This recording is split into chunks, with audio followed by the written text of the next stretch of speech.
அனைவருக்கும் வணக்கம். திருவள்ளுவநாயனார் அருளிய திருக்குறள் நூல் அவ்வப்போது பார்த்து வருகிறோம். இன்றைய பதிவிற்கான குறட்பாக்களை பார்க்கலாம். சிற்றினம் சேராமை என்கிற அதிகாரத்தின் கீழ் அமைந்த 10 குறட்பாக்களை இன்றைக்கு பார்க்கலாம். சிற்றினம் அஞ்சும் பெருமை சிறுமிதான் சுற்றமாச் சூழ்ந்துவிடும். சிற்றினம் பேரினம் என்பதாக 2 இனங்களை பற்றி இங்கே வள்ளுவர் கூறுகிறார். இவர் ஏதோ ஜாதியை பற்றி பேசுகிறாரோ என்று கருதிவிடல் ஆகாது. இங்கே வள்ளுவர் பெருமான் சொல்லக்கூடிய இனம் என்பது நல்ல குணவான்களுடைய சேர்க்கையை பற்றி சொல்லுகிறார். அறநெறி பிறழாமல் வாழ்ந்து நல் ஒழுக்கங்களை கடைப்பிடித்து உயர்ந்த எண்ணங்கள் சிந்தனைகளை கொண்டு தெய்வநெறி நிலை நின்று பெரியவர்களை மதித்து இப்படியாக வாழ்ந்து கொண்டிருக்கக்கூடிய நல்லவர்களுடைய கூட்டம் நல்ல இனம் என்று வள்ளுவ பெருந்தகையால் வகுக்கப்படுகிறது. புன்மையான குணங்களை கொண்டு அறநெறி பிறழ்ந்து மனம் போன போக்கிலே வாழக்கூடியவர்கள் கேழ்மையான இனத்தை சார்ந்தவர்கள் என்று வள்ளுவர் குறிப்பிடுகிறார். நல்லவர் தீயவர். ஞானிகள் மகான்கள் அல்லது ஆன்றோர்கள் சான்றோர்கள் என்று சொல்லக்கூடிய பெரியவர்கள் நல்ல இனத்தை சார்ந்தவர்கள் என்று கருதப்பட வேண்டியிருக்கிறது. நல்ல எண்ணம் கொண்டவர்கள் நல்லவர் கூட்டத்தோடு சேர்ந்திருப்பார்கள். ஆனால் கீழ்மையான உலக இச்சைகளிலே மனத்தை கொடுத்து மனம் போன போக்கிலே வாழக்கூடியவர்கள் தனக்கு ஆதரவானவர்களையே தங்களுடைய சுற்றத்தாராகவும் ஆக்கி கொண்டு விடுவார்கள். மது அருந்தும் பழக்கமுடையவர்களை அல்லது போதை பழக்கத்திற்கு அடிமையானவர்களை பாருங்கள். தங்களுக்கென்று ஒரு கூட்டத்தை உருவாக்கி கொண்டு அவர்களோடே அவர்கள் உலாவிக் கொண்டிருப்பார்கள். மது அருந்தக்கூடிய குணம் உள்ளவர்களை பார்த்திருக்கிறேன். கடினமான உழைப்பாளிகளும் கூட மாலை வேளையானவுடனே ஒரு கூட்டமாக சேர்ந்து மதுக்கடைகளுக்கு பயணப்படுவதும் ஏதோ இந்த உலகத்தையே மாற்றியமைக்கக்கூடிய அளவுக்கு ஒரு விடயத்தை கண்டுபிடித்து விட்டதைப் போல கூடியிருந்து குடித்து கும்மாளம் விடுவதையும் பார்த்திருக்கிறோம். இந்த இனம் தீமையை மாத்திரமே செய்யக்கூடிய இனமாகிறது. நல்லவரினத்தில் இருக்க வேண்டும் என்று வள்ளுவ பெருந்தகை வலியுறுத்துகிறார். அவரவர் தத்தமது எண்ணங்களுக்கும் உணர்வுகளுக்கும் ஏற்றவர்களோடு மாத்திரமே தொடர்பில் இருக்கிறார்கள். ஆனால் நல்லவர்கள் நல்லவர்களிடத்திலேதான் சேருவார்கள் என்று வள்ளுவ பெருந்தகை இந்த குறட்பாவின் வாயிலாக குறிப்பிடுகிறார். நிலத்து இயல்பால் நீர் தெரிந்தற்றாகும் மாந்தர்க்கு இனத்து இயல்பதாகும் அறிவு. தண்ணீர் ஆகாயத்திலே இருந்து வரக்கூடிய மழை நீர் என்பது தூய நிலையிலேயே இருக்கிறது. ஆனால் அந்த மழை நீர் பூமியிலே வீழ்ந்து தவழ்ந்து சென்று எந்த மண்ணிலே அது சேர்ந்திருக்கிறதோ அந்த மண்ணினுடைய தன்மையை அது வெளிப்படுத்துகிறது. சேற்றிலே சகதியிலே சாக்கடையிலே விழுந்த நல்ல நீரும் சாக்கடையின் தன்மையை பெற்று வருகிறது. அதே வேளையிலே ஏரியிலே பலர் குடிப்பதற்கு பயன்படுத்தக்கூடிய குளங்களிலே தேங்கி நிற்கக்கூடிய நீர் நல்ல தன்மையை பெறுகிறது. மழை நீர் என்னவோ தூய்மையாகத்தான் கீழே இறங்கி வந்தது. அது சென்று சேர்ந்த இடம் அந்த நீருக்கான பெருமை அல்லது சிறுமையை தந்து விடுகிறது. அதுபோல மனிதன் ஒருவன் எவரிடத்திலே சென்று சேர்ந்திருக்கிறானோ அவர்களுக்கு உண்டான கௌரவமும் மரியாதையும் தான் சமுதாயத்திலே அவனுக்கு கிடைக்கும். எனவே நாம் எவரிடத்திலே சேர்ந்திருக்கிறோம், எவரோடு இணங்கி இருக்கிறோம் என்பதை பார்க்க வேண்டும். சிலருடைய எண்ணங்கள் முழுவதுமாக மற்றவரை கெடுப்பதிலேயே இருக்கிறது. அவர்களோடு இணக்கமாக இருக்கக்கூடியவர்களுக்கும் அந்த எண்ணம் வந்துவிடுகிறது. சிலரோ தனக்கில்லாவிட்டாலும் மற்றவருக்கு ஈந்து இன்புறக்கூடிய தூய சிந்தனை உள்ளவர்களாக இருக்கிறார்கள். அவர்களை சார்ந்திருக்கக்கூடியவர்களுக்கும் நாமும் ஏதாவது நல்லது செய்ய வேண்டும் என்கிற எண்ணம் மாத்திரமே உருவாகிறது. தீய எண்ணங்கள் அவர்களுக்கு பிறப்பதில்லை. இதுவே நல்லோர் இனத்திலே சேர்ந்திருப்பதும் தீயோர் இனத்திலே சேர்ந்திருப்பதற்குமான வேறுபாடாக வள்ளுவ பெருந்தகையால் குறித்து காட்டப்படுகிறது.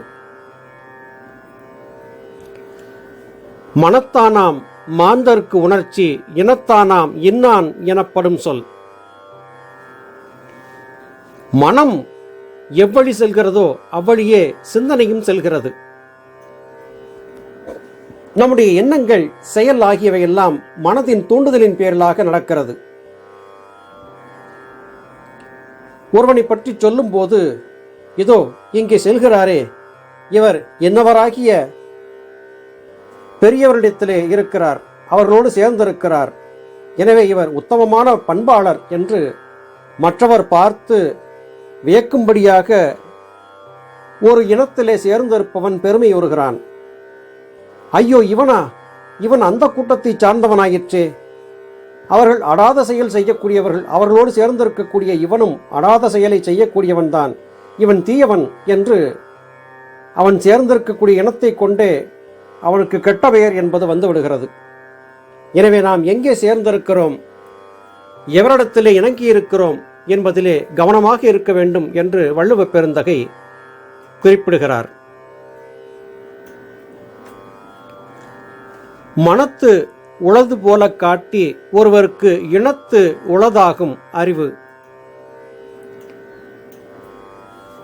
ஒருவன் மனதிலே நல்ல எண்ணங்களை கொண்டிருப்பதாக புறத்திலே காட்டிக்கொண்டாலும் கூட அவன் சேர்ந்திருக்கக்கூடிய கூட்டம் புல்லறிவு கொண்டதாக இருக்கிறது என்பதை உலகம் தெரிந்து கொண்டு விட்டால் கெட்டவரிடத்திலே இருக்கக்கூடிய அவனுடைய சிந்தனை நல்லதாக இருக்கும் என்பதை எவரும் ஒப்புக்கொள்ள மாட்டார்கள். நான் கெட்டவரிடத்திலே தான் இருக்கிறேன், ஆனால் நான் கெட்டவன் அல்ல என்று அவன் எவ்வளவு சொல்லி வாதிட்டாலும் இந்த சமுதாயம் அதை ஏற்றுக்கொள்ளாது. நான் நல்லவன், ஏதோ காரியத்திற்காக கெட்டவர்களோடு இருக்கிறேன் என்று சொல்லுவதும் கூட ஏற்புடையதல்ல. எனவே வாழும் காலத்திலே நல்லவரிடத்திலே சேர்ந்திருக்க வேண்டுமே அல்லாது தீயவருடைய ஒட்டுறவிலே வாழ்ந்திருப்பது என்பது அடாது தகாது என்று வள்ளுவ பெருந்தகை இடித்துரைக்கிறார். மனந் தூய்மை செய்வினை தூய்மை இரண்டும் இனந்தூய்மை தூவா வரும். ஒருவன் மனம் தூய நிலையிலே இருக்க வேண்டும், நல்லவர்களோடு இணங்கி இருக்க வேண்டும். அப்பொழுது அவன் செய்யக்கூடிய தொழில், செய்யக்கூடிய காரியங்கள் இவை யாவும் நல்லவையாகவே இருக்கும். இவை எல்லாமே தான் சேர்ந்திருக்கக்கூடிய இனத்தை பொறுத்து அமையும். ஒரு மளிகை வியாபாரி இருக்கிறார் என்று வைத்துக் கொள்வோம். அந்த மளிகை வியாபாரி அவரை சார்ந்திருந்த அல்லது அவர் வாழ்ந்திருந்த இனத்தை பொறுத்து வியாபாரத்தினுடைய தன்மையை பயன்படுத்துகிறார். குறைந்த விலையிலே ஒரு பொருளை வாங்கி அதிக விலைக்கு விற்பது அடாது என்று அவர் சார்ந்திருக்கக்கூடிய கூட்டம் சொல்லிக் கொடுத்திருந்தால் அவர் அந்த தவற்றை செய்ய மாட்டார். பணம் சம்பாதிப்பது மாத்திரமே குறிக்கோள், என்ன வேண்டுமானாலும் செய்யலாம் என்றிருக்கக்கூடிய எண்ணமுடையவர்களோடு சேர்ந்திருக்கக்கூடியவர் குறைந்த விலைக்கு பொருளை கொடுக்க முடியும் என்று கருதினாலும் கூட கொடுக்க மாட்டார். இதை நாம் அனுபவத்திலே பார்த்திருந்த ஒரு நிகழ்ச்சியின் வாயிலாக விளக்கலாம். ஒரு சமயம் காலை வேளையிலே காய்கறிகள், பழங்கள் வாங்குவதற்காக சென்றிருந்தேன். அங்கே பழங்களின் விலை மிக அதிகமாக இருந்தது. நான் ஒரு 2 கிலோ அளவிற்கு பழங்கள் வாங்குகிறேன், விலையை சற்று குறைத்து கொடுங்கள் என்று கேட்டபோது, இல்லை, நாங்கள் அதிக விலை கொடுத்து வாங்கி வந்திருக்கிறோம், கட்டுப்படி ஆகாது என்று அவர் மறுத்துவிட்டார். போகட்டும் என்று அவர் சொல்லிய விலைக்கு 1 கிலோ அளவிற்கு மாத்திரம் பழத்தை வாங்கி கொண்டு வந்துவிட்டேன்.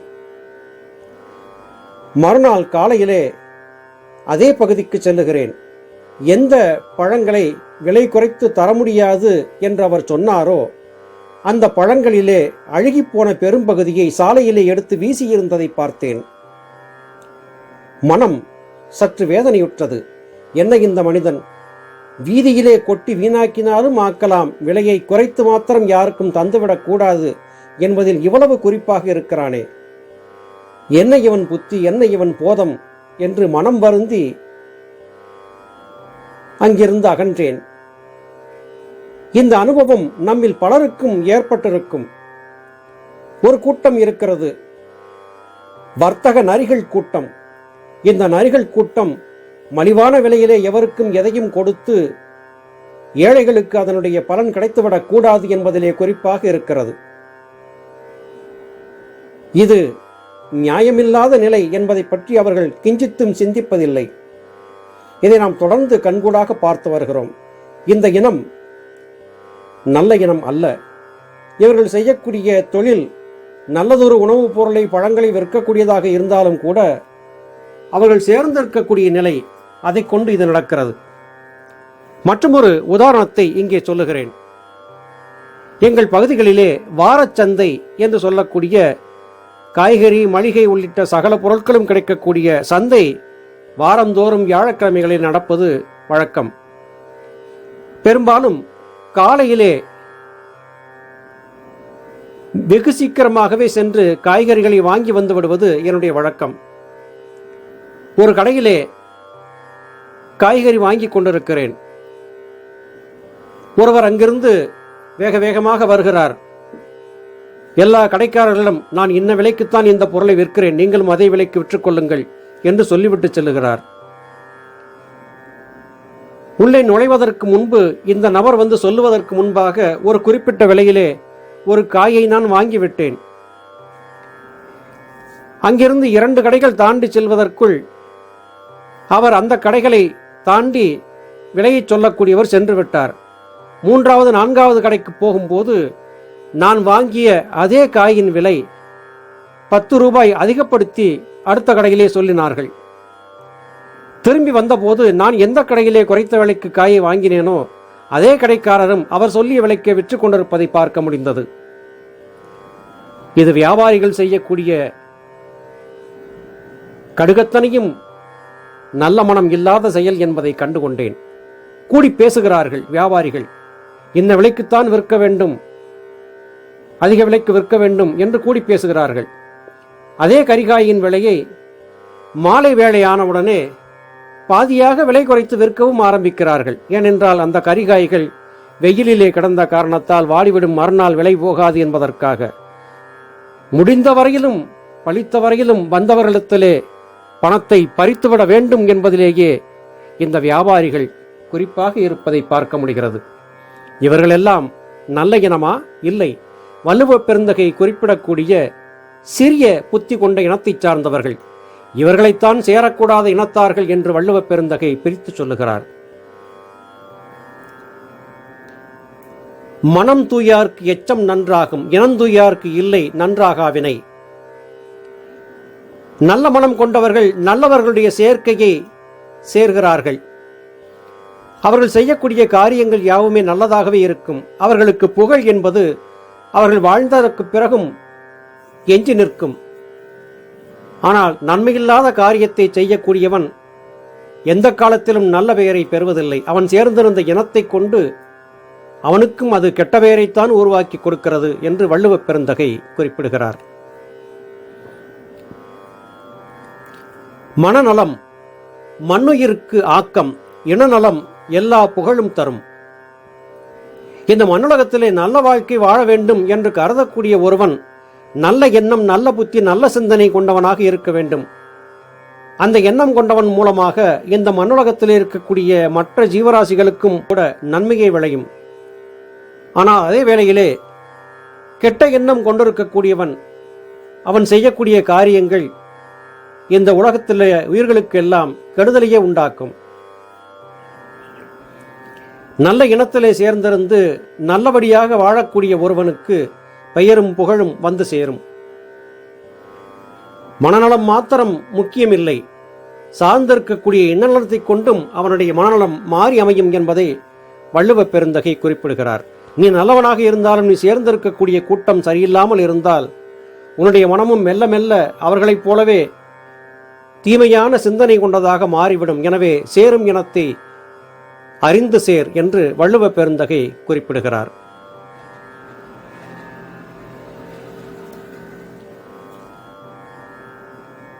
மனநலம் நன்கொடையராயினும் சான்றோர்க்கு இனநலம் ஏமா புடைத்து. நல்ல மனம் கொண்டவர்களாக இருந்தாலும் கூட சான்றோர் என்று சொல்லக்கூடிய பெரியவர்கள் இனத்தை கொண்டே ஒருவனை பற்றி தீர்மானிக்கிறார்கள். நல்லவனாக இருப்பவன் எதற்காக தீயவர்களுடைய இனத்திலே சென்று சேர்ந்திருக்க வேண்டும்? நீ சேர்ந்திருக்கும் இடத்தை கொண்டு உன்னுடைய மனநலம் இப்படித்தான் இருக்கும், எனவே உன்னை நல்லவனாக கருத இயலாது என்று சான்றோர் சுலபத்திலே முடிவு செய்து விடுகிறார்கள். சேரும் இனத்தை அறிந்து சேர வேண்டும். மனநலத்தின் ஆகும் மறுமை மற்றகுதும் இனநலத்தின் ஏமா புடைத்து. நம்முடைய மனநலம் எந்த அளவு இருக்கிறதோ, எந்த வகையான எண்ணங்கள் புத்தியை கொண்டிருக்கிறோமோ அந்த புத்திக்கு ஏற்றபடியாக மறுபிறவியிலே நமக்கு நல்ல வகையான பிறவியாக அமைகிறது. ஆனால் அதே வேளையிலே சேர்ந்திருக்கக்கூடிய இடம், வாழ்ந்திருக்கக்கூடிய நிலை, மனம் இவைகளுக்கு ஏற்ப மறுபிறவியிலும் அவனுக்கு கிடைக்கக்கூடிய இனம் அல்லது பிறவி என்பது அமைந்து விடுகிறது. நல்ல எண்ணம் கொண்டவன் மறுபிறவியிலே நல்ல இனத்திலே பிறக்கிறான். நல்ல வகையான எண்ணம் கொண்டவர்களோடு உறவாடி வாழ்கிறான். தீய எண்ணம் கொண்டவன் இந்த பிறவியில் மாத்திரமல்ல, அடுத்த பிறவியிலும் கூட தீயவர் கூட்டத்திலே பிறந்து தீயவற்றை செய்யக்கூடியவனாகவே மாறிவிடுகிறான். எனவே எக்காரணத்தை கொண்டும் தீயவர் சகவாசம் ஆகாது என்று வள்ளுவ பெருந்தகை அறிவுறுத்துகிறார்.